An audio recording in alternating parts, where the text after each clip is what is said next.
গ্রামের দুটি পরিবারের মধ্যে পুরনো শত্রুতার আগুন ধিকি ধিকি করে জ্বলছে। এক পাশে ভালোবাসা আর অন্য পাশে পরিবারের সম্মান আর জেদের লড়াই। এই লড়াইয়ের মাঝখানে আটকে গেছে দুটি মন, সোহাগ আর লতা। লতা ক্ষোভের সাথে, খালি আমার বাপের দোষ দিবা না, তোমার বাপ মা কি সাধু? দোকানদার বিরক্তি নিয়ে, কেন যে মেঝো ভাই তোমার লগে বাড়াবাড়ি করতে আসে কিচ্ছু বুঝি না। বড় ভাই চিৎকার করে, বড় ভাই হইয়া ছোট ভাইরে মারতাসোস, লজ্জা করে না তোর? লতার বাবা ঘৃণার সাথে, আরে প্রাইভেট মাস্টাররা তো হারামি জাত, এরা হইল প্রাইভেট পড়ানো বাদ দিয়া ছাত্রীরে প্রেম শেখায়। সোহাগ হতাশার সাথে, তুমি বেকার শুনলে সব শালাই জ্ঞান দেয়। তন্নি জানতে চেয়ে, তোমার গো সম্পর্কেতে কি এমন সমস্যা, তুমি লতার সামনে যাও না কেন? সোহাগের মা কান্নার স্বরে, যার ঘরে এমন জোয়ান পোলা আছে তার বাপ মায়ের এত অপমান সহ্য করতে হয়। গভীর রাত, জঙ্গলের ভেতর দিয়ে একা হেঁটে চলেছে সোহাগ, তার চোখে মুখে জেদ আর একরাশ অভিমান। হঠাৎ তার পথ আটকে দাঁড়ায় এলাকার ইমাম সাহেব। ইমাম শান্তস্বরে, আসসালামু আলাইকুম, সোহাগ এত রাইতে কই যাইতাসো? সোহাগ চমকে গিয়ে, ওয়ালাইকুম সালাম, সরি হুজুর, কন যাইব না? ইমাম, তার মানে যেখানে যাইতাসো সেইখানে যাওয়া ঠিক না, তাই কইতে পারতাসো না? সোহাগ অধৈর্য হয়ে, আপনি এত রাইতে কোথা থেকে আসছেন, আমি কি একবারও জিজ্ঞেস করছি আপনারে? ইমাম, আমি এই এলাকার ইমাম, তোমার রাইট আছে আমারে জিজ্ঞাসা করার। এলাকার মানুষেরও জানা উচিত ইমাম সাব কি করে না করে। আমি একটা মজলিসের দাওয়াত পাইছিলাম, সেখান থেকে আসতেছি। সোহাগ লজ্জিত হয়ে, হুজুর আমার কথায় কোনো মনে কষ্ট নিয়েন না, আর আমারে মাফ কইরা দিয়েন, আসি। ইমাম, সোহাগ একটু দাঁড়াও, তোমারে দেইখা মনে হইতাছে তুমি খুব রাগ কইরা আসো। শোনো বাবা, রাগ মানুষরে ধ্বংস করে, রাগ মানুষরে অন্যায় অপরাধ পাপের জন্ম দেয়। সোহাগ, হুজুর আর কিছু কইবেন? ইমাম, কই যাইতাছো জানি না, আইজ আর কোথাও গিয়া কাম নাই, বাড়ি যাও, বাড়িতে গিয়া একটা ঘুম দাও। সোহাগ দৃঢ়তার সাথে, মাফ কইরা দিয়েন হুজুর, আপনার কথাটা রাখতে পারলাম না, আসি, আসসালামু আলাইকুম।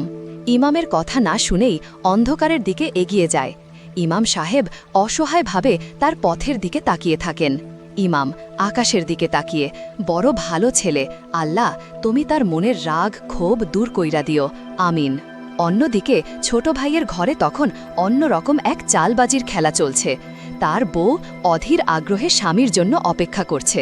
ছোট ভাই হাসি মুখে, কই গো, কি করো? ছোট বউ, কি গো, তোমার আইতে এত দেরি হইল কে আজকে? ছোট ভাই, আজকে দোকানে অনেক ভালো বেচা কেনা হইছে।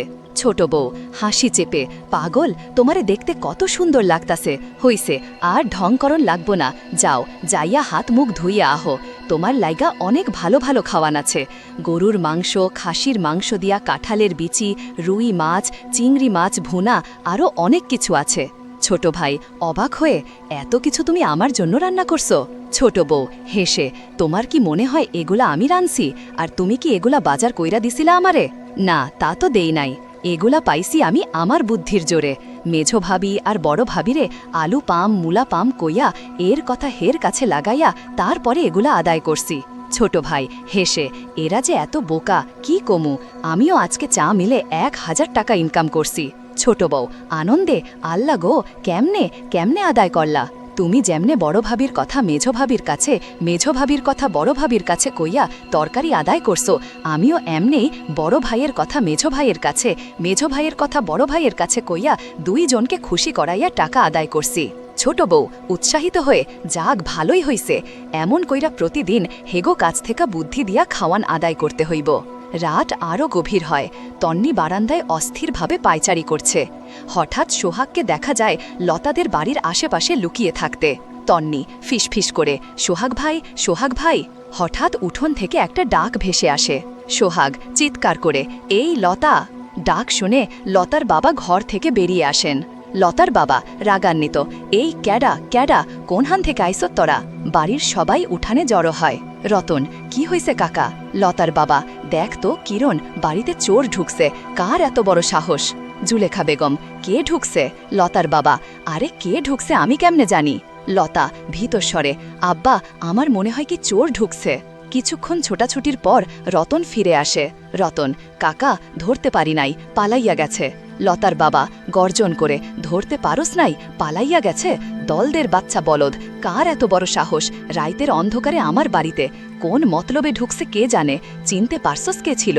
ওর কলিজাটা আমি মাইপা দেখতাম। রতন, চিনতে পারি নাই কাকা, তই মনে হয় লতা আপার কাছে আইছিল। লতা প্রতিবাদ করে, খবরদার রতন, একদম ফালতু কথা কইবি না। চোর আইসা আমার নাম ধইরা ডাকবো কেন? জুলেখা বেগম, ঠিকই তো, চোর আইসা লতার নাম ধইরা ডাকবো কেন? তুই ভুল শুনছস। রতন, কাকি, আমি ভুল শুনি নাই। বেড়া আইয়া উঠানে কয়েকবার লতা আপার নাম ধইরা ডাকছে, আমি নিজের কানে শুনছি। লতার বাবা লতার দিকে তাকিয়ে, লতা, এত রাইতে বাড়িতে আইসা তোর নাম ধইরা ডাক দিছে কে? কার এত বড় সাহস? লতা, আব্বা, আমি কেমনে কমু কে আইছিল আর কেন আইছিল? আমার নাম ধইরাই বা কেন ডাকবো? লতার বাবা স্ত্রীর দিকে তাকিয়ে, জুলেখা বেগম, আমারে উল্টাপাল্টা বুঝাইও না, আমি সব বুঝি। রাইতের অর্ধকারে চোর আইসা নাম ধইরা ডাকবো না? আমারে বলদ পাইছো? যাও, ঘরে যাও। লতার বাবা রতনকে নির্দেশ দেয়, রতন, চোর হোক আর ভালো মানুষ হোক, ওরে আমার সামনে হাজির চাই। রতন, কাকা, দৌড়ানির সময় পায়ে ব্যথা পাইছে, ল্যাংরাইয়া ল্যাংরাইয়া হাততাছে, আপনি আমারে 2 দিন সময় দেন, ওরে আমি আইনা আপনার কাছে হাজির করমু। লতার বাবা আদেশ দিয়ে, যেমনে পারস ওরে আমার সামনে হাজির করবি। আর শোন, আজ রাইতে তোরা এই বাড়ি পাহারা দিবি, একদম ঘুমাবি না, ঠিক আছে? জি কাকা। লতার ঘরে তখন নেমে এসেছে ভয়ের ছায়া। মা এসে তাকে সান্ত্বনা দেওয়ার চেষ্টা করে। ঘুমাস নাই? লতা বিষণ্ণ, না। লতার বাবা কঠোর স্বরে, লতা, যে আইছিল তুই কি তারে চিনোস? কিরে, কথা কস না কেন? লতা কান্না চেপে, কি কমু আব্বা, আমি সত্যিই জানি না কে আইছিল। লতার বাবা, যেই ছিল, যে কোনো মূল্যে তারে খুইজা বাইর করমু, আর ওই চান্দরে ধরতে পারলে ওরে জ্যান্ত মাটিতে পুইতা মারমু। জুলেখা বেগম ভয়ে, লতা, তোর সাথে কারোর কোনো প্রেম ভালোবাসা আছে নাকি? থাকলে আমারে কইতে পারোস। মারে, তুই তো জানোস তোর বাপ কেমন মানুষ, পরে শুনলে আমার সাথেই রাগারাগি করব। তুই আমার কাছে কিছু লুকাইস না রে মা। লতা চিৎকার করে, আর কতবার আমি তোমাগো কমু যে আমি জানি না জানি না জানি না, তোমরা যে কেন আমারে বিশ্বাস করতাছ না আল্লাই জানে। আমি হইলাম দফাদার বাড়ির মাইয়া, কোনো প্রেম ভালোবাসা করার ইচ্ছা বা সাহস কোনোটাই আমার নাই। জুলেখা বেগম স্নেহের সাথে, মারে, তোর কথা শোনা খুব ভরসা পাইলাম, তুই ভালোভাবে থাক মা, আর দরজা জানালাটা আটকাইয়া শুইয়া পড়। মা বাবা চলে যাওয়ার পর লতা দ্রুত ফোন হাতে নেয়। সে জানে আব্বা ফোনটা চেক করলে সব শেষ হয়ে যাবে। লতা নিঃশ্বাস ফেলে, আল্লাহ বাঁচাইছে, আব্বা আমার ফোন চেক করে নাই, সোহাগের লগের মেসেজগুলো ডিলিট কইরা লই। অন্যদিকে তন্নি সোহাগকে সাহায্য করতে আসে। সোহাগের পায়ে তখন প্রচণ্ড ব্যথা। তন্নি, হায় আল্লাহ, সোহাগ ভাই, তোমার পায়ে কি হইছে? আরে দৌড় দিতে গিয়াছিলাম, পা মোচকাইয়া গেছে। তন্নি, তুমি এত রাইতের বেলা পাগলের মতন কই দৌড়াইতে গেছিলা? লতাগো বাড়িতে গেছিলা? তন্নি চিন্তিত, হায় আল্লাহ, তুমি কোন সাহসে লতাগো বাড়িতে গেলা? তোমার কি মাথা মুথা ঠিক আছে? সোহাগ, লতারে কল দিতে দিতে পাগল হইয়া গেছি, রাগে জিদে মাথার তার ছিঁড়া গেছিল। হঠাৎ সোহাগের ফোন বেজে ওঠে, লতার ফোন। সোহাগ ইশারায় তন্নিকে যেতে বলে, এই লতায় ফোন দিছে, তুই একটু যা, প্লিজ যা। তন্নি চলে যায়। সোহাগ ফোন ধরে। সোহাগ আর্দ্র কণ্ঠে, হ্যালো লতা, কেমন আছো? তোমারে না দেখা আমি থাকতে পারি না। লতা ভীত কণ্ঠে, সোহাগ, তুমি কি কিছুক্ষণ আগে আমাদের বাসায় আসছিলা? লতা লতা কইরা ডাকছিলা? হ্যাঁ, এত কষ্ট কইরা গেলাম আর তুমি দেখা দিলা না। আল্লাহ রক্ষা করুক, তুমি আমার আব্বারে চেনো? তুমি আইসা আমারে কত বড় বিপদে ফালাইছো জানো? তোমারে কল দিলে তুমি ধরো না, তন্নিরে দিয়া চিঠি পাঠাইলাম, সেটারও উত্তর তুমি দিলা না। কি করুম, আমি তো পাগল হইয়া গেছি। আব্বাই যদি এসব জানে, তোমার আমার 2 জনেরই খবর আছে এখন। আমি কি করুম? আমি এই তোমার আব্বাই কি আমারে দেখছে? আমি তো ভয় পাইতাছি। জানি না, কিন্তু তুমি 2-3 দিন একটু সাবধানে থাইকো, তোমার কিছু হোক, আমি এটা চাই না। সোহাগ আকুতি নিয়ে, লতা, তুমি যদি কাল একটু আমার লগে দেখা করো, তাইলে আমি তোমার সব কথা মাইনা নিমু, একবার একটু দেখা। সোহাগ আকুলভাবে, দয়া কইরা হ্যাকরো, তারপর একবারে 3-4 দিনের লাইগা আমি ঘরে ঢুইকা যামু। লতা চিন্তিত স্বরে, আচ্ছা ঠিক আছে, কালকে তাহলে কলেজের সামনে এসো।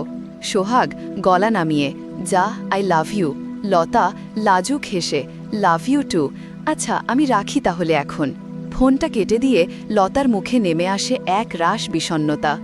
অন্যদিকে নিজের ভাঙা ঘরে বিছানায় বসে থাকা সোহাগের মুখে তখন হাজার স্বপ্নের আনাগোনা।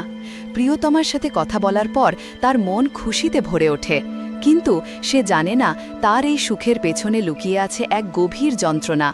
হঠাৎ পায়ে তীব্র ব্যথা অনুভব করে সে, পুরনো আঘাতটা আবার জানান দিচ্ছে। কোনো মতে একটা বালতিতে গরম জল নিয়ে পা ডুবিয়ে বসে সে, চোখে মুখে তীব্র কষ্টের ছাপ। ভোরের আলো ফুটতেই গ্রামের দুই প্রান্তে দুই পরিবারে শুরু হয় নতুন দিনের উত্তেজনা। একদল প্রতিবেশী জানালার ধারে মুড়ি নিয়ে বসেছে, যেন কোনো নাটক শুরু হওয়ার অপেক্ষায়। প্রতিবেশী পুরুষ: ওই পরিবেশটা থমথমে, মুড়ি নিয়া বইসা আছি, ঝগড়া শুরু হইতেছে না কেন? প্রতিবেশী মহিলা: আরে হইব, একটু ধৈর্য ধরো, যেই প্যাচ লাগাইছি একটু পরেই ধুমধুমার কাণ্ড শুরু হইয়া যাইব। কিছুক্ষণ পরেই সোহাগের বাবা, এলাকার বড় ভাই, রাগে গজগজ করতে করতে ঘর থেকে বেরিয়ে আসে। তার পেছন পেছন আসে তার স্ত্রী। বড় ভাই চিৎকার করে: এরকম কথাই কইছে না, আজকে আমার বাপের কুদরত ছুটাই দিমু ঠিক কইরা।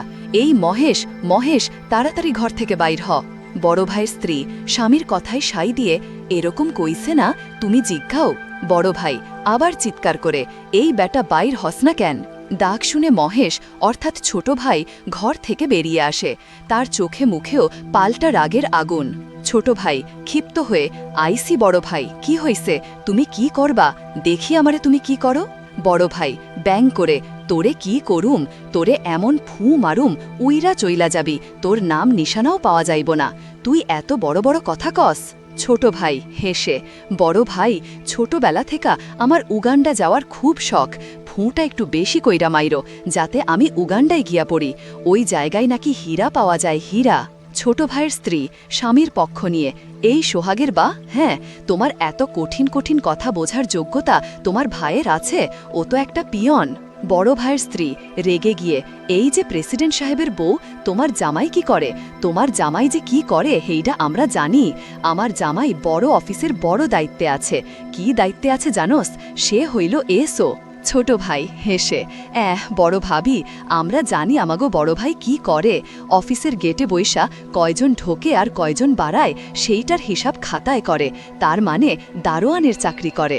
বড় ভাই অপমানে জ্বলে উঠে: হ্যাঁ, এ তো মূর্খ, অশিক্ষিত, ইলিটারেট, তুই আমারা দারোয়ান কস, আমি হইতাছি এসো। তোর ভাবি যেইটা কইছে, এসো মানে কি বুঝোস? এসো মানে হইতাছে সিকিউরিটি অফিসার, নট দারোয়ান।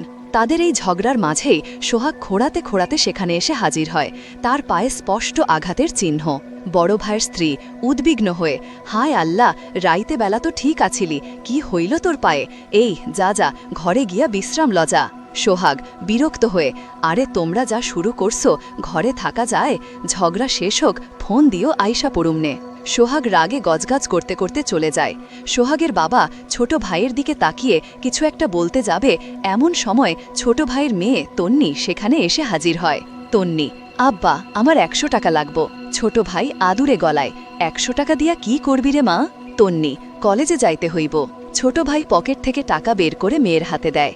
তন্নি চলে যেতেই তার মা বলে ওঠে: আর তোমরা থামলা কেন, শুরু করো।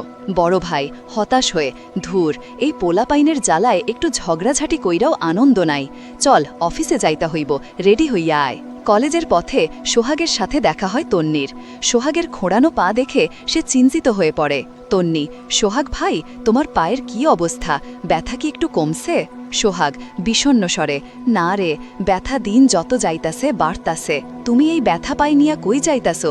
তোমার তো রেস্ট নেওয়া দরকার। সোহাগ আবেগপ্রবণ হয়ে: ওরে কাছ থেকে দেখার লাইগা মনটা খুব ওথাল পাথাল করতাছে, বাধা দিস না। তন্নি অপনতা হয়ে: জানি তো, বাধা দিলে শুনবা না, কি আর করার, চলো আমি তোমারে নিয়া যাইতাছি। কিছুক্ষণ পর একটা নির্জন জায়গায় লতার সাথে দেখা হয় সোহাগের, কিন্তু লতার মুখটা পাথরের মতো কঠিন। লতা কঠোর স্বরে: ফুর তোমার সন্দেহ, তোমার মতো মাকাল ফলের লগে কে প্রেম করব? আমি তো বোকা, তাই তোমার লগে প্রেম করছি। আমার মতো বোকা আর কেডা আছে? এখন তোমার ফোনের থেকা আমাদের যত মেসেজ, হোয়াটসঅ্যাপ যা কিছু আছে সব কিছু ডিলিট কইরা দিস। সোহাগ ভেঙে পড়া কণ্ঠে: এতদিন পর দেখা করতে আইলা, দেখা করতেই এই কথাটা কইতে পারলা? কি আর কমু, প্রায় 1 বছর প্রেম আমাগো, এই সময়ে শুধু হতাশা ছাড়া কিচ্ছুই নাই। ভাবছিলাম উচ্চশিক্ষিত ছেলে, ভালো চাকরি করবা, বাসায় বিয়ের প্রস্তাব দিলে কেউ অমত করব না, কিন্তু আব্বা তো তোমার নাম শুনলেই কয় বাপের মতো বজ্জাত, বাসায় গেলে আব্বা তোমারে উষ্টা দিব। লতা কথাগুলো বলে ফোন থেকে সব ডিলিট করে দেয় এবং রাগে হনহন করে চলে যায়। সোহাগ অসহায় ভাবে তার চলে যাওয়া পথের দিকে তাকিয়ে থাকে। আর ঠিক তখনই লতার বাবা রতন নামের এক লোককে ফোন দেয়। রতন ফোনে, হ্যালো কাকা, আসসালামু আলাইকুম। লতার বাবা গম্ভীর স্বরে, ওয়ালাইকুম আসসালাম। হ্যাঁ রতন বল, বদমাস্টারে পাইছস? রতন, কাকা সোহাগ কিন্তু লতা আপার লগে। লতার বাবা ক্ষিপ্ত হয়ে, কি কইলি তুই? তুই কি পাগল হইয়া গেছস? লতা ওই ফকিরনি পলা সোহাগের সাথে কি করে? রতন, দেখা তো মনে হইতাছে তাদের মধ্যে প্রেমের সম্পর্ক চলতাছে। লতার বাবা রাগে ফুঁসতে ফুঁসতে, রতন মুখের ভাষা ভালো কর, আমার মেয়া ওই গ্যাঞ্জাইমা ফ্যামিলির পোলা সোহাগ, ওর সাথে প্রেম? আমি তো ভাবতেই পারতাছি না। রতন, কাকা ঘটনা সত্যি, সোহাগ ল্যাংরাইয়া ল্যাংরাইয়া হাঁটতাছে। আমি শিওর কাকা, গতকাল রাইতে লতা আপার লগে সোহাগে আপনার বাড়িতে গেছিল আপা। শোন রতন, সোহাগরে ছলে বলে কৌশলে যেইভাবে পারস বুঝাই শুনাইয়া আমার সামনে হাজির কর। আমার পরিবারের মান সম্মান জড়িত, বেশি হাউকাউ করা যাইব না। ঠিক আছে কাকা, বুঝতে পারছি। ফোনটা কেটে দিয়ে লতার বাবা রাগে শক্ত হয়ে দাঁড়িয়ে থাকে, তার চোখে প্রতিশোধের আগুন। আর এরপরে কি হতে চলেছে তা দেখার জন্য দেখতে হবে পরের পর্বে।